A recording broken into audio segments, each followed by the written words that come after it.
Let's get some immediate reaction from the former Speaker of the House of Reps, now the Shadow Attorney-General Andrew Wallace, says the Liberal Party are in science denialism with your debate around net zero. How do you respond to him?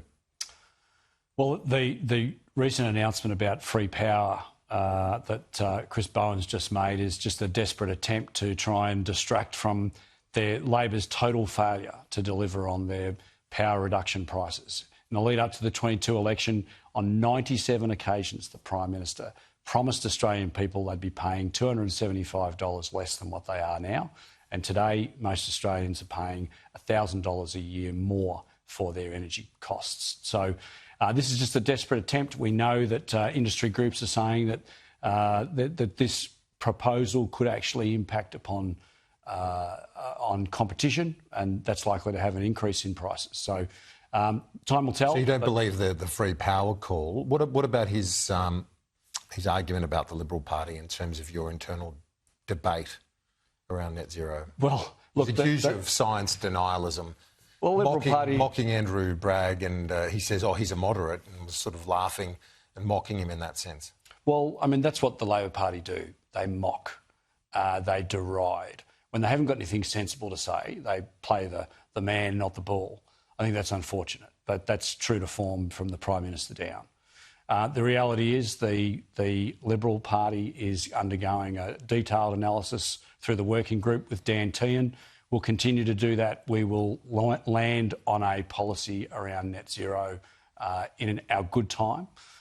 Rush decisions do not make for good policy. And on what Andrew Bragg did say to me on the program earlier, where he says it would be, you've got to stay in the Paris framework, international framework of Paris. Do you agree with him on that?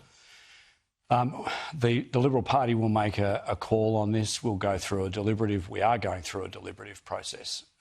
And I'm not going to foreshadow with you today what that outcome will be. There's a fair way to go yet. And I think we've demonstrated, last Friday was a good example, that we're able to demonstrate that even people who have different opposing views on these things, if we go about it in a methodical way and we treat each other with respect, we get good outcomes. It is quite a range of views, though, isn't it, in your Liberal Party room? That's the beauty of a broad church, as John Howard would say. Beauty, but it's perilous too at times. Well, look, I think it's a beauty. Unlike the Labor Party, where if you don't subscribe to the policy that's handed down from on high, then you're turfed asunder.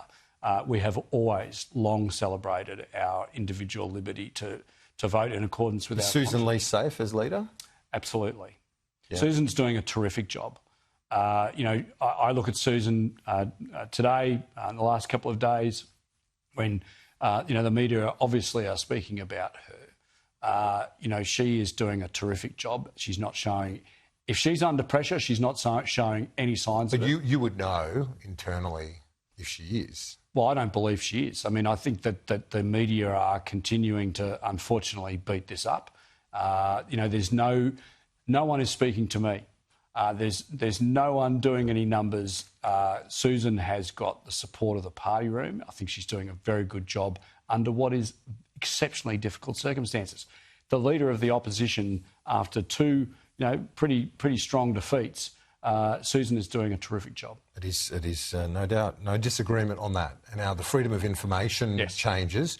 I've only got about a minute left, but they've shifted it to the Federation Chamber. You're not happy about that. It still gets debated, though. It does. But look, the House of Representatives is the preeminent debating chamber in the country, and the Labor Party are continuing with their philosophy and policies of trying to not be held to account. This Freedom of Information Bill will ensure that the Labor Party get a free ride when it comes to people wanting information from their government. We think that's a travesty. We think that the FOI, people have the right to know what their government is doing and how they're making decisions. And these changes to the FOI Act are basically making this government much less accountable, and we think that's wrong. Andrew, thank you for your time. Andrew Wallace, appreciate it. Authorised by Andrew Wallace, LNP, Boccarina, Queensland.